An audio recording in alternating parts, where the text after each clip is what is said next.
Peace and love, beautiful people. This is your sister, Riziki-Zafira, and I wanted to do this video to answer questions that I get on the regular. And so, of course, I just wanted to do this video so you could just come straight to it and get all of your questions answered, even the ones you didn't think to ask. So here we go. Why do I use sidereal versus tropical astrology? Okay. So, number one, let me tell you a short story about how I even got introduced into sidereal astrology, okay? To make a long story short, I have my bestest friend in the world, Wakesha. What's up, boo? And she's a contractor, right? So she goes overseas. She works with, like, a whole bunch of people. To make a long story short, she met this guy, Sakaraguna. And at the time, I had already got like my numerology, my life path, my tropical astrology chart done. And even like numerology was actually kind of more on point than the tropical astrology. So she told me that she had got her chart, read briefly by this guy in Afghanistan who is really from India, and he's been doing astrology for like over 20 years. And so, of course, on my journey, I was interested to know my chart as well.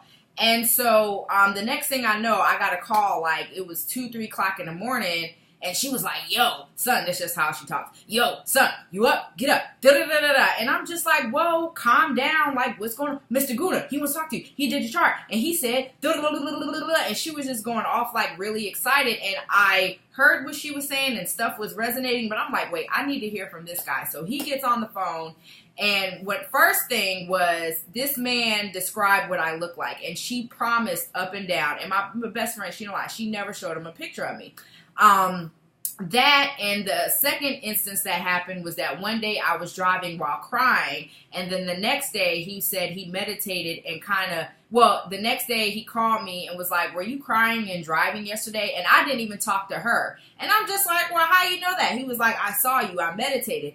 And it gets to a level where you're able to, just like how energy healers can do distant healing, you are able to see a person's situation when you are really that much tied to planetary transits to understand what they may go through, right? So I was blown away. But this was after I got the reading. But back to the reading. So when we're on the phone and he's talking to me about, things that happen in life, things that may happen. Of course, I ask about marriage and children, and then he tells me about that.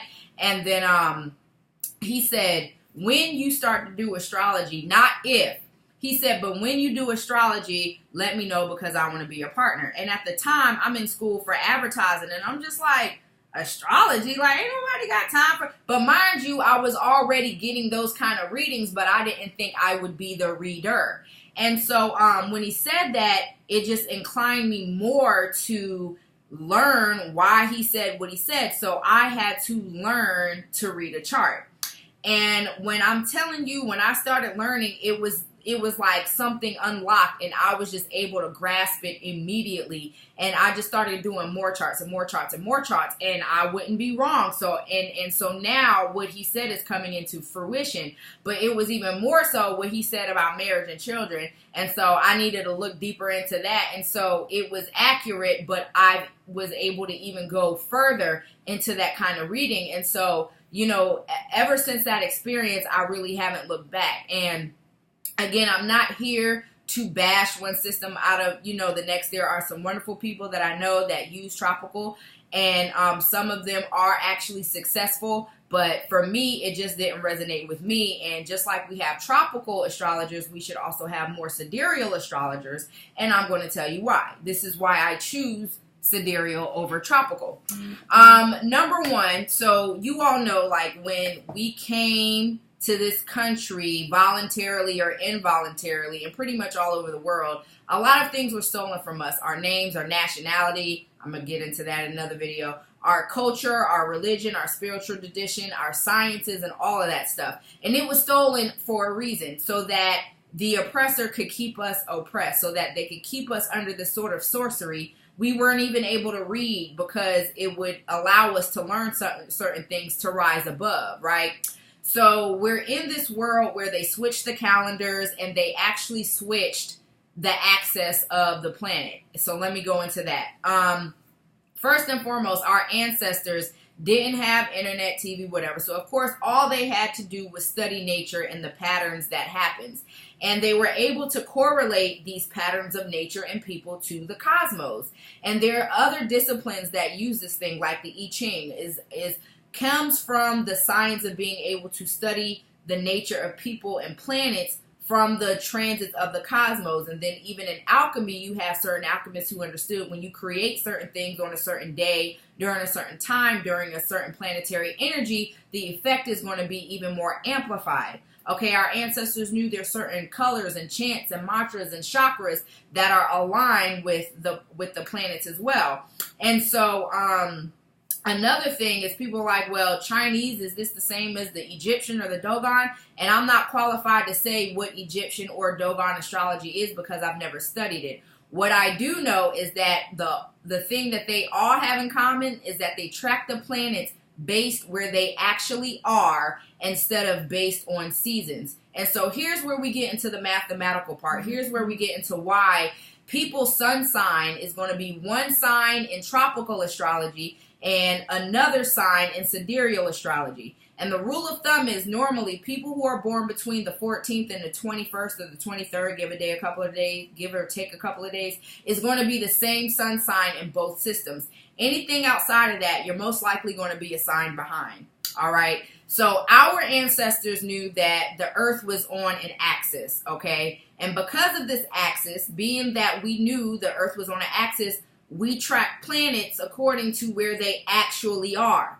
Okay, so I'm going to say that again. Because our ancestors knew the Earth was on an axis, we track the planets where they actually are. So when the Western world came in and Julius Caesar and Augustus was like, let me add this month to the year because it's after my name, and I'm just going to switch the dates and add a leap year day. And then also I'm going to say that the Earth is straight up and down. That's how they track the planets. They track the planets based off the notion that the Earth was up and down versus the fact that the Earth is on an axis. So between here and here creates a 23-degree difference. So this is why mathematically and even in dates that you will be one sign in one system as far as the sun, and you will be another sign in sidereal system. Okay, and I don't even like to call it sidereal because I mean, it was known as just astrology before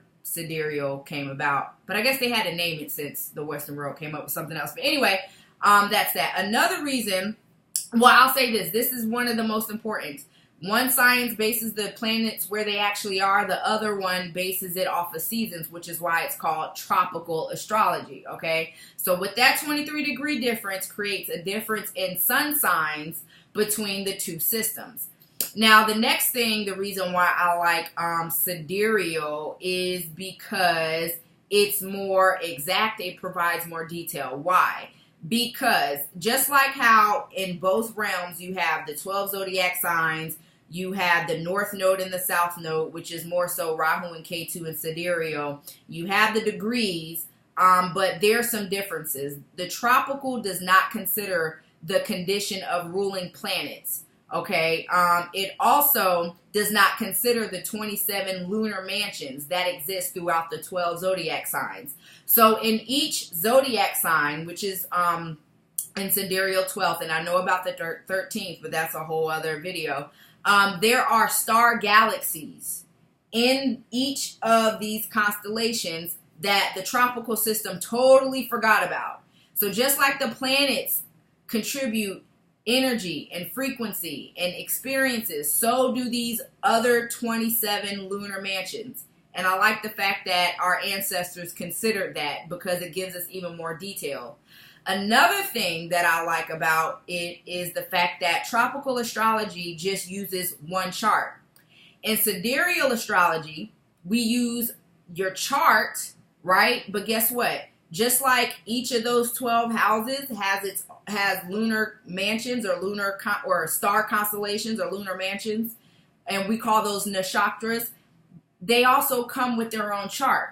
So in addition to your chart, your birth chart, your Lagna chart, you also have 16 other charts that will tell you more detail about these houses in your chart. It's like taking each of those houses, which are 12, and surgically cutting them open, dissecting them, and looking deeper into that house. So this is what divisional charts do. This is why I like it. And again, I was not bought into this science of studying the planets and stars through the Chinese or through the Dogon. So I'm not qualified to say what the difference is or how well it works, because I have not seen any references or people who actually successfully use it as far as giving a person insight into their cosmic self, into what's happening now and what's happening later. And that's another thing I love about sidereal astrology. Even though both systems they track transits, but in sidereal you have this thing called a Mahadasha,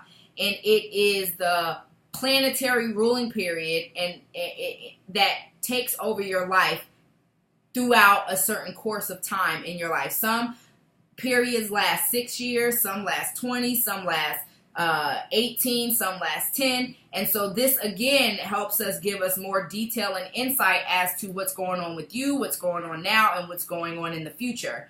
And just so you're clear, if you all know who the Dravidians are, they are still our ancestors, okay? So the Dravidians took this science from Kush and carried it to Indus Kush. Remember, Indus Kush is currently India. Mm-hmm. So our ancestors took this science from Kush and just took it to Indus Kush, where it developed even further. And from that, well, I'm not going to say from that, but again, there's all different kinds of systems. But for me, this is just what I choose to use because I've known the experience I've had with it. As far as personally, I know the experience that I've given people when I do their readings. And again, even teaching people in my cosmology class and just seeing how things resonate with them, how it's easy for them to pick up on something because it just feels so natural. It feels so spiritually in tune. And so for me, this is why I choose the sidereal system over tropical. Again, there are people out here who use it successfully. I just was not able to because it's something I'm not in tune with, okay? And as far as the difference in the sun signs and stuff like that, well, I want to explain this as well. Tropical astrology places a heavy emphasis on the sun sign, right? But just like two people can be a Leo, two people can be a Taurus, and their lives are completely different. Yes, there's going to be similarities. Why? Because the sun sits in a constellation for 30 days. So, of course, people who are born within those 30 days are going to inherit the same kind of traits. But in sidereal astrology, we first hold the most important, the rising sign, the Lagna, or what some people will call the ascendant sign, okay? Ascendant signs change like every 2 hours, okay? And so that gives detail, okay? Your moon sign, the moon transits each sign every 2.5 days. So that gives even more detail. So in sidereal, what's more important to me is your rising sign, which is your life, the energy that sets your life map. It is your moon sign, which is your emotions, your intuition, okay, which contributes to how we process our thoughts. And Mercury, that's our mind, that's our intellect, and so again, it's very important to understand these differences and why they exist and why people choose one over the other. Again, I'm not here to bash. I'm just letting you guys know what works for me. And I'm not here to tell you like, well, even though you're this in tropical, well, it says you're this in sidereal, so that's just what you better stick with. Hey, no, it's totally up to you. Whichever resonates with you. For me, I just choose to use the system that our ancestors used. And as we all know, anytime somebody comes in and in a society or to a people and see them prospering, and in order to oppress them, they have to take away those things that made them successful. They have to turn what they used into something that is not beneficial for them, And so again, I just choose to use the system that our ancestors used. And even though it's been around since the beginning of time, there's, recorded document like at least 10,000 years old, to whereas the tropical system is only about 2,000 years old. Pluto, Neptune, and Uranus. Last thing. Being that these planets are outer planets, any planets that are outside of Saturn are considered outer planets. And those outer planets more so affect generations instead of the individual. Why? If I pull somebody's chart right now, especially if we're born in the same generation, our Neptune, Uranus, and Pluto are going to be in the same constellations. Another thing, our ancestors did not see these outer planets, but they felt them. So the same things that Pluto, Uranus, and Neptune represent can be found in Rahu, Ketu, Saturn, Jupiter, Venus, Mars, Mercury, the Sun, the Moon, and also their degrees, their nakshatras, those lunar mansions, those divisional charts. Like those same characteristics can be found in the planets that our ancestors already saw. All right, so again, I hope this answered y'all question. If you have any more, feel free to let me know. Feel free to subscribe to my channel. Also, if you need further insight into your star chart, feel free to hit me up, and we will definitely get that process going. All right, y'all. Peace and love. Vibrate higher, and stay safe out there. All right, deuces.